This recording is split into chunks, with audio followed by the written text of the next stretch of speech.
Hey friends, what's up? Welcome to another Friday video. Thanks for joining me.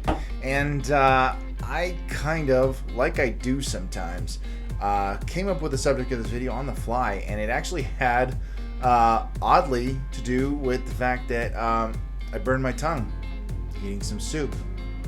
What has that got to do with anything?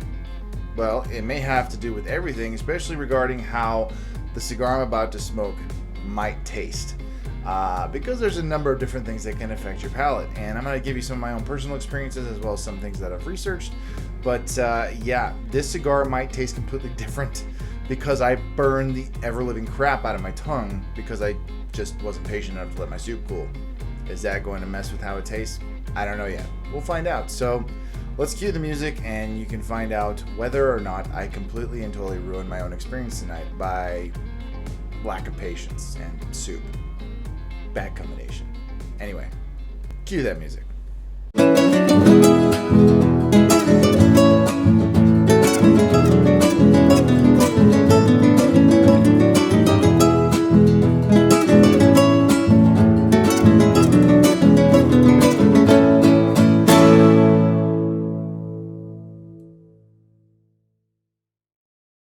What's up, guys? You're watching Dad Smoking Cigars, sponsored by StogieLives.com, and of course, Casa Cuevas Cigars. From our Casa to yours, thank you so much for joining me. And speaking of Casa Cuevas, tonight I am smoking an old favorite. I'm going to be smoking the Casa Cuevas Core Line Maduro. I chose this cigar because it's kind of a safe bet in my mind, because there are other cigars in my humidor that I'm really looking forward to smoking. Now, I always love smoking a Casa Cuevas, but I have smoked Casa Cuevas many times. I typically know what I'm going to get out of the experience, and the experience is always fantastic. But there's other cigars I haven't tried yet. I don't know what they taste like. I don't know what the experience is going to be because they're new to me, and so I haven't tried them. And considering what I said at the beginning of the video, that I burned the shit out of my tongue, and I might be exaggerating just a little bit, but I did burn my tongue nonetheless, and it still feels kind of like numb, and I got that kind of metallic taste that you get after you burn your tongue on something, and you know, it kind of still hurts, especially if it touches like the roof of my mouth or something like that, or I'm eating something or even drinking something. I can still very much tell that my tongue was burned and still feels burned, and I have no idea whether or not that's going to affect how I taste the cigar, what my experience is going to be like. It may be completely different than what I'm used to, so I'm going to light up and give this a few puffs and see if I taste the same things or not. And then I'm going to go into a little bit what can affect your palate before you smoke a cigar. So anyways, here goes nothing.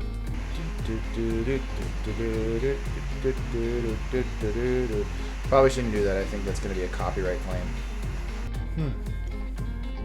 Okay. Well, as I said, I've smoked this cigar many times before. I did a review on this cigar a long time ago. If you want to check that out, you can go ahead and look over here. Look over here. I never remember which corner it pops up on because of how the camera looks, and I'm looking at my computer screen right now, and I can't remember where it's going to pop up. One of those corners. Click, and you can check out my review of the Casa Cuevas Core Line Maduro, which I did with my dad and our good friend Rick. So, but I'm getting the usual kind of chocolatey notes that I get from the Core Line Maduro, or a lot of Maduro cigars kind of have similar notes.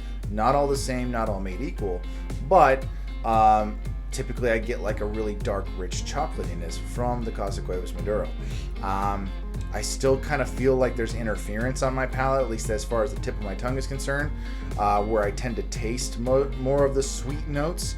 The earthy notes kind of move towards the back. The more rich and dark notes, the hay kind of flavors, the grassy flavors, leather, earth, all that kind of move a little bit further back with each successive flavor note. So far as I can tell, I'm not getting too much of an interruption or interference into what I normally would experience. But I also should add that my allergies are not exactly being super kind to me. They're not that bad, but they're definitely present. This side of my nose is a little bit stopped up, not much, but just a little bit. I should also add that my allergies are kind of kicking in. Not terribly, not super hard, but they're there nonetheless. Left side of my nose feels slightly stopped up, and that kind of interferes with flavors that I get and some of the typical things I might taste. Even when I do the retrohale, I might not be getting as much out of it because of that. And that's another thing that can affect your palate. I'm going to go ahead and get into a few things that can affect your palate before you smoke a cigar. One of the things that can affect your palate is climate. And depending on where you live, depending on whether or not the weather's changed, you're transitioning into a new season. Obviously, a lot of places on the northern hemisphere are experiencing winter or their own version of winter. Here in Southern California, we don't really have a winter. Occasionally it gets cloudy, occasionally it gets kind of cold, a little bit rainy, and when it starts raining harder than a sprinkle here, we lose our collective minds. And that can definitely affect how you experience a cigar, especially if you have sensitivity to changing climates like myself, especially when the humidity changes, maybe it gets a little bit cooler, especially with the bipolar weather we have here in Southern California. I'm not kidding. It can be like 75 to 85 degrees on this time of year. And then the next day, the temperature drops anywhere from 15 to 20 degrees. Not a lot, still relatively mild weather. It's not hot, it's not cold, it's right there in the middle. And that tends to screw with the senses. Like for me, my allergies will kick in full force, or I might actually catch a little bit of a bug because I'm going from one extreme to the other. And there's very little time to transition in between. You can wake up one day and it's hot, and the next day it is dropping to like mid temperature, and it's just like chillier than usual, and what we call chilly in Southern California. The next thing you know, your nose is stuffy. Can't breathe as well. Maybe you got a little bit of a chest thing going on. I know that happens to me sometimes. I know other people it happens to as well. Maybe you have a change in elevation. Maybe you're gone somewhere. You've gone up into the mountains. You've gone down to the beach. Whatever the case is, climate and your environment definitely have a lot to do with how your palate will process the flavors in a cigar. And obviously going along with climate changing, just different temperatures going up and down depending on where you live. Maybe the weather's consistent almost all year round, like here, or it changes dramatically and it goes from fall to winter and it's freezing, and then spring warms up a little bit, and then back to summer, etc., etc. There's other parts of the country that definitely experience seasons. California, not so much, unless you live a little further north, and even then it's still kind of more or less the same all year round. But that can also affect your mood. And of course, there are a number of things that can affect your mood. I know that there have been times where I have been in such a funk, whether it was because of the weather changing or whatever happened in that given day, that yes, I was looking forward to a cigar, but for whatever reason, when I sat down to smoke it, it didn't hit me the way that it normally does. Like, let's say an old favorite, like the Casa Cuevas Core Line Maduro, or any of my go-to cigars, I'll come in here and I'll smoke it, and I'm just like, this isn't hitting the same spot it usually does. It's not coming through the way that it normally has in the past. And you find that your experience and even the flavor of the cigar, which is normally consistent and it's usually the same every single time you enjoy it, it's different. Not quite the same. Your mood has actually affected the taste of your cigar, which is a weird thing, and it might just be a psychosomatic sort of thing where nothing's really changed, but you are the only real variable when it comes to the cigar. And you're smoking it and it's not tasting the same. You are the only real variable when it comes to the experience, not the cigar, because the cigar is probably the same thing that it's always been. It hasn't changed. There's nothing different about it. It's been made and blended and rolled the same way that it always has been before it goes out to market. And your mood just all of a sudden shifted that cigar. It's kind of freaky, it's weird, but it happens. And I know that I've experienced myself when I've come into here and I'm like, I just want to smoke this one cigar that I always enjoyed, and I sit down to smoke it and I'm just kind of like, well, this kind of sucks. This is normally really good, and right now I'm not enjoying it as much. because I'm in a bad mood. You just have to figure out a way to get out of that mood so that way you can enjoy the cigar, because cigars are meant to improve your mood. They're meant to relax you. They're meant to put you at ease. And if your mood sucks, the cigar might end up sucking somehow, which is a weird thing, but it happens. And I don't know if it's happened to you, but it has definitely happened to me in some instances. This should definitely go without saying, and I think most people know this. One thing that can definitely affect your palate before you smoke a cigar is what you ate before. Now, usually, I mean, I'm not opposed to having a cigar after a good meal. I've done it many times. There have been times I have been smoking a cigar essentially while I'm having a meal, which is obviously not unheard of. People do it all the time, but it was a meal that maybe shouldn't have been what I shouldn't have been eating that meal while having a cigar. I remember when I was in Arizona a couple years back, and I was hanging out with Tim Long, Cigar Show Tim. We were out there visiting some friends, including Cigar Mechanic and a couple other people. And we were at Embargo Cigar Lounge. And while we were hanging out, we ordered Mexican food from a place right across the street. And we had that food brought right over. And we were in the middle of smoking some cigars. Incidentally, it was Casa Cuevas, of course. I mean, why not? And we just went to town on this Mexican food, and it was excellent. It was very good. I can't quite remember which Casa Cuevas I was smoking, but I do know this. Mexican food and any cigar, really, like just going to smoke a cigar like in the midst of or right after eating Mexican food. Now, it didn't ruin the cigar, but it wasn't exactly what I would call like a palate cleanser. Spicier, a food of the spicier, persuasion, and has all these different elements in them, from the beans to the rice to tortillas, cheese, meat, and things like that. Don't really pair well, and they're not a real good precursor to a cigar. I don't care what you're smoking. It can affect how you taste the cigar depending on what you ate. I mean, tonight I just burned my tongue. I had soup, I had ramen. I had the cheap ramen that takes like 5 minutes to cook. And it was just an easy thing to have tonight. And I normally am not that impatient, and I waited at least long enough to not burn the crap out of my tongue before I tend to not burn my tongue when I'm eating soup. I try not to. It's usually not how it works. I always burn my tongue eating pot pie, though. No matter what I do, no matter how long I let it sit, I always end up burning my tongue on pot pie. It's a weird fact you probably didn't care to know about me and my eating habits, but I digress. You know it now, and you're not going to forget it. Aha, aha, aha. Anyway, needless to say, food, your diet, your eating habits, it can definitely affect how you experience a cigar, how your palate experiences a cigar, and all that kind of stuff. So keep in mind when you're having a meal, maybe give yourself a little time afterwards. I tend to try not to smoke cigars on an empty stomach. I like to eat something. I even said in another video, to avoid getting sick if you're a newer cigar smoker, probably good to have some food in your stomach, so that way the nicotine and everything that goes, that's in the cigar might not affect you negatively as far as how you feel, in that area. But also not having a meal kind of is, your palate's been, hasn't tasted or experienced anything in recent history, so it might be, a little more clear to taste a cigar.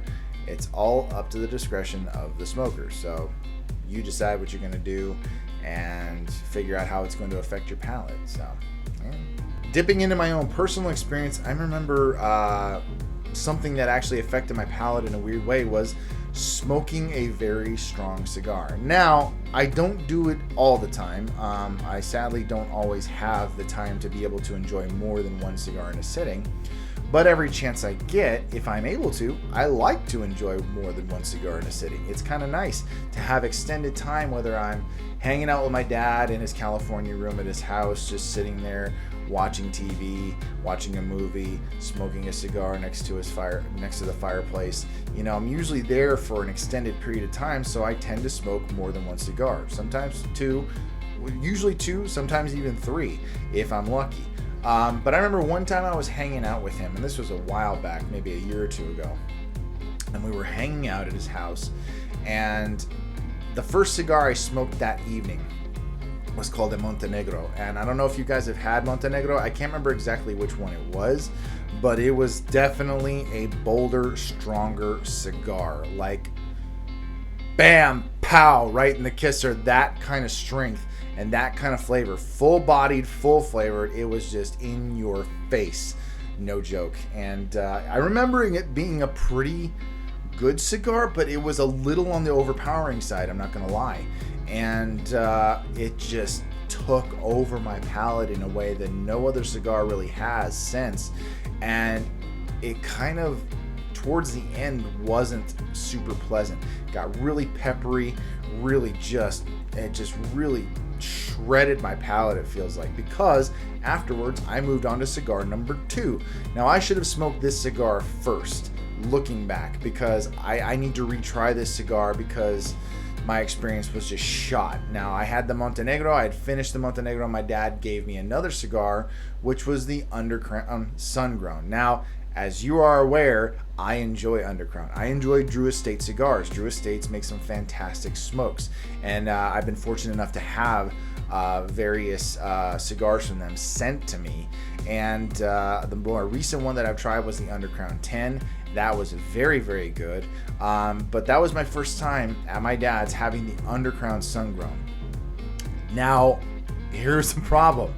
I smoked it, and it barely tasted like anything. I was under the impression, and I believe falsely, that this cigar sucked, when I know that it doesn't, because I've heard so many good things about it. But at the time, my palate got destroyed by a very, very strong cigar, and it made it so that way any cigar after that was not going to measure up. It wasn't going to compare because of that.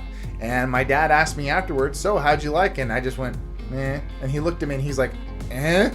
Are you kidding me?" And I kind of realized in that moment, I said, well, the Montenegro kind of shot my palate straight to hell, and I couldn't really taste anything. And he kind of said, well, yeah, actually, I kind of had a similar experience with the Montenegro, and it's just like, I'm thinking, well, it would have been nice if you told me ahead of time, but again, I digress.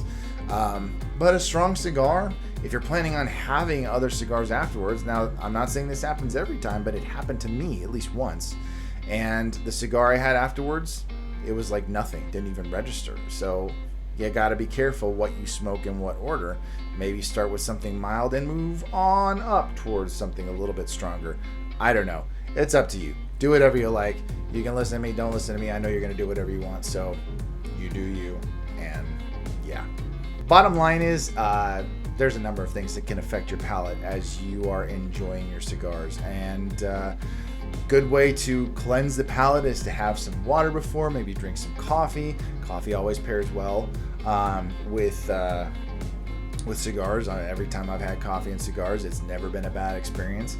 I've heard, some bitter lemon can help a little bit, I guess. Some pickled ginger, different things to cleanse your palate. I mean, lemon sorbet, stuff like that, to kind of clear your palate and allow it to basically be freshened up before you smoke your cigar. It is a rather intimate thing, so freshen up a little bit before you smoke your cigar, and you might enjoy it that much more after you do a little palate cleansing. But also be careful what you consume, what you're doing, and also know that climate, mood, and just environment can affect how you enjoy your cigar. It's kind of crazy.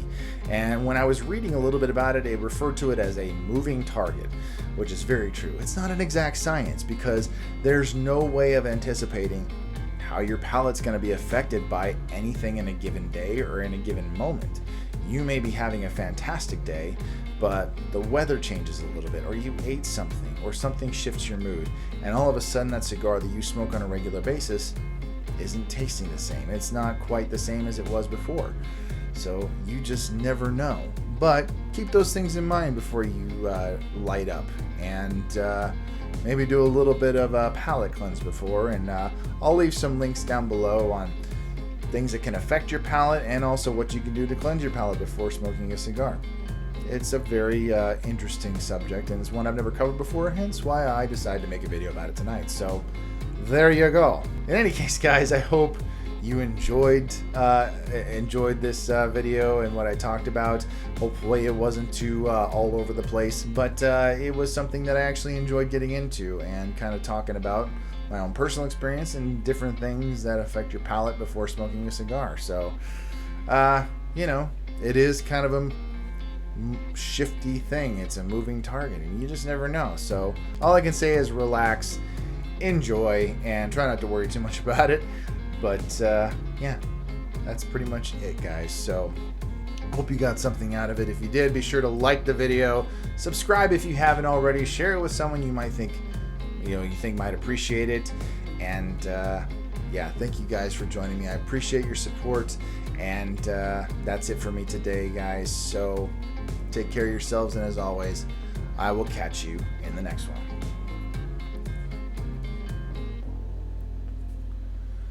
Now you go out. The end of the video. Okay. Hey guys, thanks again for tuning into this episode. Hope you enjoyed it. Be sure to like, share, and subscribe, and also follow Dad Smoking Cigars on dads_smoking_cigars on Instagram, and be sure to check us out on Facebook. Until then, guys, stay smoky, and I'll see you in the next one.